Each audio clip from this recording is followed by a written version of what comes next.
Labas vakaras. Tai šiandien mes šią dieną, kada jau gavome šiek tiek saulės spindulių ir tikiuosi, kad visų nuotaika ir būsena yra geresnė jau vien dėl to, tai pakalbėsime vis tiek dar kaip ir kitais būdais tą nuotaiką galime pagerinti. Tai turime tokį nuostabų šafrano ekstraktą Viva Plus. Tai yra natūralus nootropinis maisto papildas. Dabar ką reiškia tas žodis nootropinis, kad iškart būtų aišku, tai nootropai yra tokios medžiagos, kurios mūsų smegenyse tiesiog aktyvina mūsų smegenų veiklą, viskas ten vyksta greičiau, produktyviau, mes galim pasiekti, padeda tiksliau pasiekti geresnių rezultatų tiek darbuose, tiek moksluose, gerina dėmesio koncentraciją. Na ir tiesiog veikia smegenis, bet veikia natūraliai. Dabar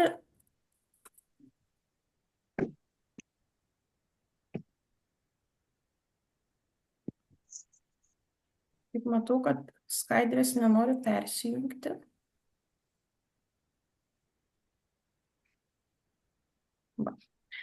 Taip, tai papildo sudedamosios dalys yra visiškai natūralios, kaip ir kitų zincinų papildų, kurie yra žymimi pliuso ženklu. Tai yra jūrinis magnis, vitaminas C, šafrano ekstraktas iš šafrano purkų ekstraktas, taip pat B grupės vitaminai ir kalio jodidas. Dabar kuo yra ypatingi ispaniškieji šafranai ir galbūt pirmiausia dar apie tai, kodėl apskritai šafranas yra toks brangus prieskonis. Tai čia, kaip ir nuotraukoje, yra toksai žiedelis ir šafrano pats prieskonis yra renkamas rankomis. Ir prie kiekvieno to žiedelio reikia prieiti ir paimti tas tris kroko žiedo purkas ir iš jų jau yra išgaunamas šafrano ekstraktas. Na, tai prieiti prie kiekvieno žiedo ir iš jo išimti tą veikliąją medžiagą tikrai yra ką veikti. Ir čia yra susiduriama su tokia problema, kad renkant rankomis didėja mikrobiologinės taršos rizika. Ir nuimtas derlius turi būti apdirbamas arba spinduliuote, arba karščiu ir taip gerokai sumažėja veikliųjų medžiagų koncentracija. Tuo tarpu ispaniškieji šafranai išsiskiria tuo, kad būtent Ispanijoje yra labai griežtos tiek derliaus rinkimo taisyklės, tiek apskritai žemės ūkio taisyklės ir ten taip pat derlius yra imamas rankomis. Tačiau nuimto derliaus jau nereikia apdoroti nei karščiu, nei spinduliuotę. Ir tai reiškia, kad tų bioaktyvių medžiagų, kurios ir daro tą jau teigiamą poveikį, kurio mes tikimės, jų lieka kur kas daugiau. Tai būtent šis faktas, šis aspektas daro mūsų šafrano ekstraktą Viva Plus išskirtinį. Dabar koks yra veikimo principas? Tai stengsiuosi papasakoti, kodėl tos skaidrės šokinėjo. Stengsiuosi papasakoti paprastai, nes iš tikrųjų mūsų smegenyse kiek ten visko vyksta biocheminių reakcijų ir viso ko papasakoti yra tikrai čia užtruktume ko gero visą vakarą ir baigtume rytoj ryte. Tai papasakosiu apie tris pagrindinius hormonus, tai yra serotoniną, melatoniną ir kortizolį.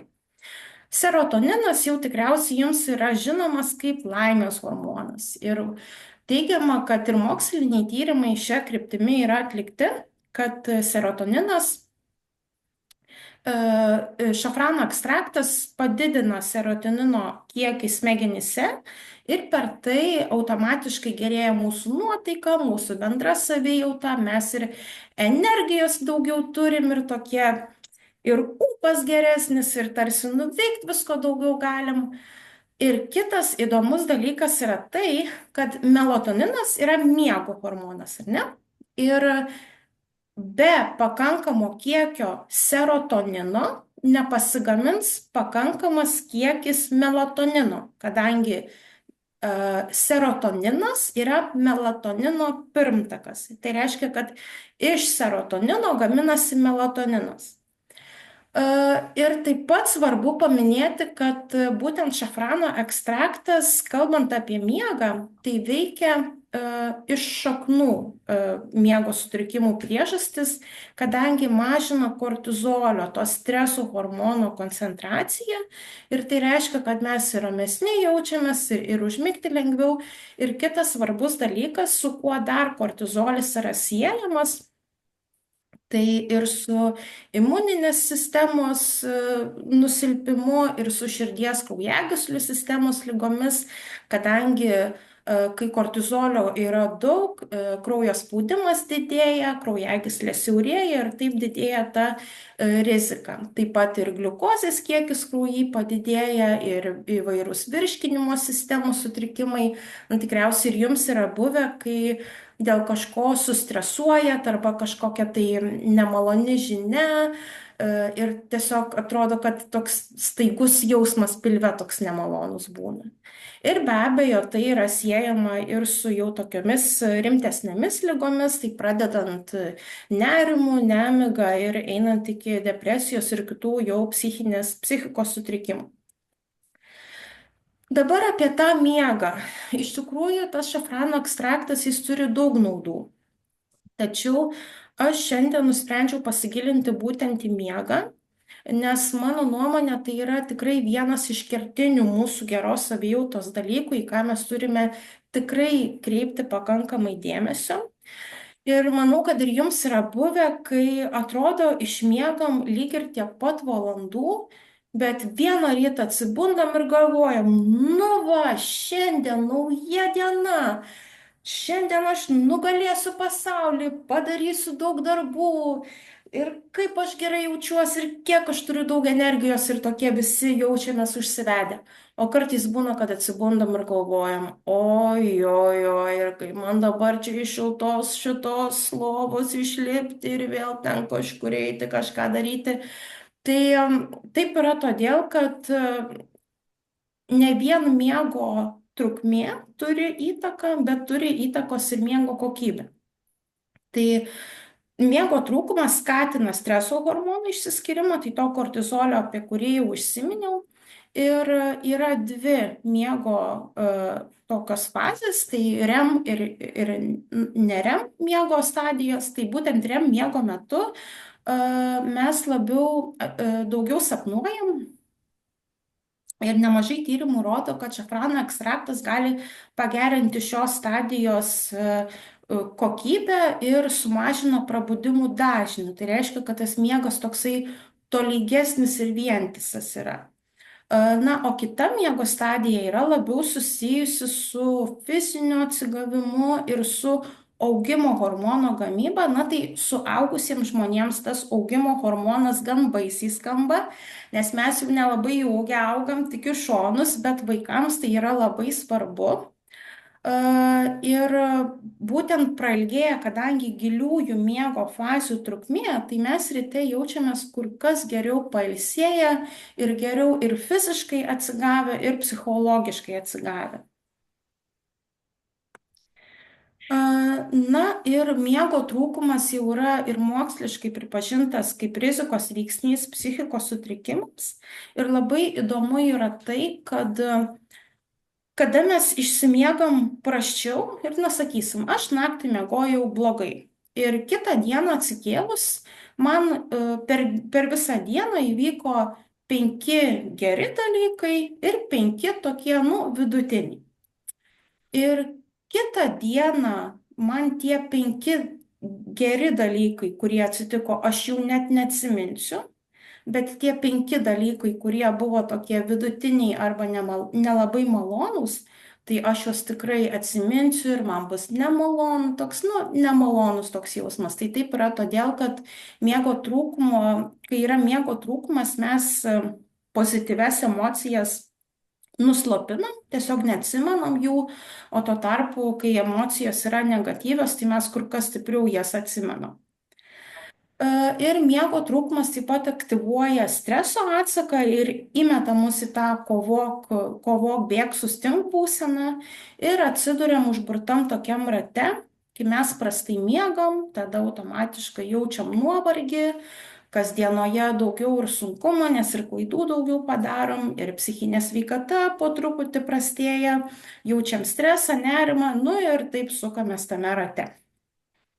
Ir kas atsitinka, kai miegas tampa geras? Tai automatiškai mes ryte atsibundam kur kas geriau pailsėję, sunkumų dienoje tikrai, nu, jie kažkaip stebuklingai neišnyksta, bet kas pasikeičia, tai pasikeičia mūsų reakcija į tuos sunkumus. Galbūt ten ir kolega taip pat čepsės, ir ten viršininkas taip pat erzins dėl kažkokių dalykų, bet tiesiog vidinė būsena, kai yra ramesnė, tada tiesiog tie dalykai atrodo kur kas mažiau reikšmingi. Tai va. Dabar galbūt kyla klausimas, ar jums konkrečiai šito papildo reikia. Tai dabar pagalvokit, ar būna taip, kad atsigulot į lovą ir negalit užmigti. Arba ryte atsibundat ir jaučiasi dar labiau pavargę, negu kad atsigulėt. Arba naktį prabundat, ypač apie 3-4 valandą ir nebeužmiegat. Ir beje, šis dalykas yra susijęs su to paties kortizoliu, apie kurį jau minėjau, padidėjimu. Jis maždaug būna jo pikas 3-4 valandą nakties ir dėl to yra tas prabudimas. Galbūt jums sunku atsipalaiduoti ir būti vienu metu vienoj vietoj. Tos mintis tarsi visur ten šokinėja nuo vieno darbo prie kito, sunku susikoncentruoti. Jaučiat nerimą dėl ateities. Jaučiat, kad atmintis suprastėjo, sunkiau dėmesį sukoncentruoti. Kažkaip ir tie darbai tarsi nesidaro. Patiriat stresą, norit jį sumažinti, bet įprastas priemonės neveikia, arba galbūt jūs nenorit jų imtis, nes, na, cheminiai vaistai, jeigu mes kalbėsime apie antidepresantus arba apie nerimą mažinančius vaistus, tai tikrai žinom, kad jie A sukelia priklausomybę, o B turi šalutinių poveikių, ko neturi natūralus šafrano ekstraktas. Tai nei priklausomybės nesukelia, nei neturi šalutinio poveikio. Ir netgi kai kurie augaliniai ekstraktai, na, sakysime, valerijono ekstraktas, tai irgi yra įrodyta, kad jie taip pat priklausomybę sukelia priešingai negu šafranas. Na, jau ypač, jeigu jau yra netgi tokios būklės, kad ar gyvenimo džiaugsmo nejaučiat, arba tiesiog norit pakilti iš lovos ir pagaliau jaustis energingi ir su džiaugsmu pasitikti naują dieną. Taip pat rekomenduojama vartoti esant tam tikroms būklėms ir situacijoms, tai pavyzdžiui, moteriams aktualu tam tikrų gyvenimo laikotarpių, kada yra premenopauzė arba menopauzė, kada tie nuotaikų svyravimai tokie ryškesni. Taip pat, kai yra pamaininis darbas, nes būtent kai yra dirbamas pamaininis darbas, tikrai tie hormonai, apie kuriuos kalbėjau, tiek tas miego hormonas melatoninas, jie jau labai išsibalansuoja ir tikrai sutrinka miegas. PMS tada taip pat yra aprašyta moksliniuose tyrimuose poveikis esant emociniam valgymui, kad teigiamai veikia. Dabar apie vaikų raidos sutrikimus, tai čia yra dėl to, kad šafrano ekstraktas gerina dėmesio koncentraciją, kaip minėjau pačioj pradžioj, kad tai yra nootropinis maisto papildas, gerinantis smegenų funkciją ir padedantis būtent koncentruoti dėmesį. Taip pat galbūt, kai yra egzaminų sesija, ir tikrai esu mačiusi tokių pavyzdžių, kai egzaminų sesijos metu vaikas stipriai išgyvena didelį nerimą ir mama jam tiesiog nuperka būtent šafrano ekstrakto, vaikas vartoja, mama mato poveikį ir pradeda norėti ir pati tą papildą vartoti. Ir galbūt kažkoks renginys ar viešas kalbėjimas ar tokios situacijos, kurių labai bijom, galbūt ant skrydis lėktuvu. Dabar galite nusiskanuoti QR kodą, tai čia jūs nuves į tokį klausimyną, kurį užpildžius galėsite įsitikinti, ar jums to šafrano ekstrakto tikrai reikia. Ir jeigu bus bent vienas atsakymas visada arba keturi ir daugiau atsakymų dažnai, tai jums rekomenduojama papildą vartoti nuolat. Jeigu septyni ir daugiau atsakymų dažnai arba kartais, tai rekomenduojama vartoti pagal poreikį. Ir čia taip pat dar paminėsiu, kad šafrano ekstraktą galima nebūtinai vartoti nuolat. Galbūt, pavyzdžiui, jūs kaip ir visada jaučiatės gerai, tiesiog yra tam tikri gyvenimo momentai, kada jūs žinot, kad patirsit didesnį stresą ir norite tiesiog natūraliu būdu savo padėti per tai pereiti lengviau. Tai yra puikus pasirinkimas tokiuose situacijose. Ir užbėgdama įvykiams už akių, kadangi tų klausimų sulaukiu ir galvoju, kad ir jums galimai iškils tokie patys klausimai, tai tiesiog iškart ir atsakysiu, kiek ilgai galima vartoti, tai vartojimo trukmė yra neribota, kadangi, kaip ir minėjau, papildas yra visiškai natūralus ir yra saugus vartoti ilgą laiką ir priklausomybės nesukelia. Vaikams vartoti taip pat galima. Ant pakuotės yra nurodytas amžiaus apribojimas, kad galima vartoti vaikams nuo 4 metų, bet tai yra labiau siejama su tuo, kad papildas yra tabletėmis, tos tabletės yra nedidelės, tačiau jas galima tikrai sutrinti ir sumaišyti su maistu ir taip duoti vaikui išgerti. Tai priklausomybės tikrai nesukelia, tai yra augalinis, visiškai natūralios sudėties maisto papildas. Ar galima vartoti vietoje antidepresantų? Tai čia yra labai svarbi vieta. Jeigu jau žmogui yra paskirti antidepresantai, gydytojas juos paskyrė, tai jokių būdų negalima tiesiog imti, nutraukti ir dabar išgirdus, kad čia šafrano ekstraktas ir nuotaiką gerina, ir miego kokybę gerina, tiesiog pakeisti. Tai galima tikrai vartoti kartu. Ir galbūt po truputį, kai jau ten smegenyse hormonai balansuosis, galbūt bus galima jų antidepresantų dozes tiesiog mažinti. Ar nesukelia mieguistumo? Tai taip pat ne. Jeigu jums, pavyzdžiui, šafrano ekstraktą po šios prezentacijos atrodo, kad jums aktualiau yra dėl būtent dėmesio koncentracijos, dėl atminties, dėl geresnės nuotaikos, tai tikrai drąsiai galite gerti ryte.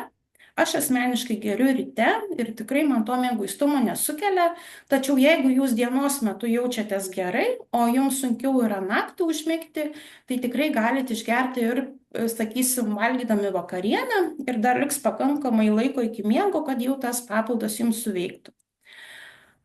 Jei jaučiat nerimą ar nesuaktyvins dar labiau, tai ne.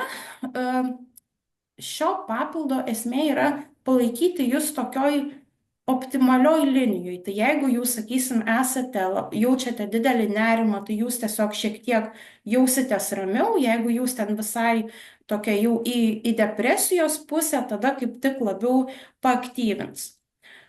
Kokią dozę vartoti? Tai maksimali paros dozė yra 8 tabletės per dieną.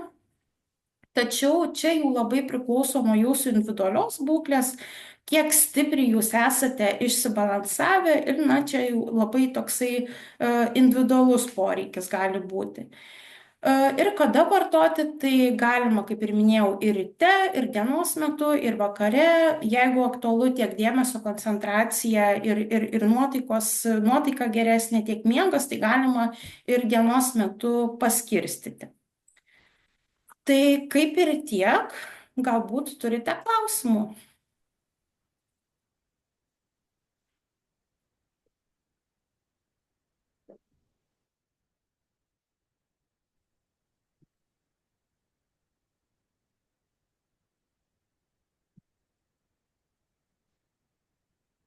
Na, į klausimus kažkiek jau ir pati atsakiau, bet galvoju, gal dar vis tik visada tų klausimų iškyla ir tokių, na, netikėtų, kurių galbūt ir negali iš anksto pasiruošti.